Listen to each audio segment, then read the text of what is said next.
の負け顔で素敵ね。こんな月が綺麗な夜は僕と一緒に遊びませんか。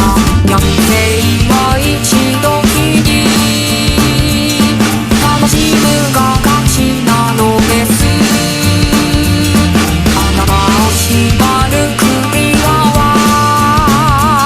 噛みちぎってあげましょう。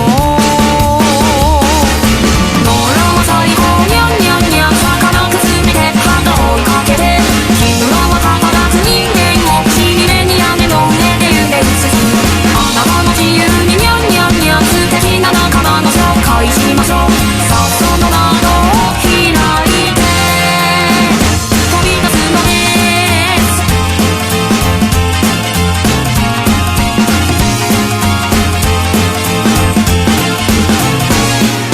これは気ままなのな猫さん、闇の中目だけが光ってる。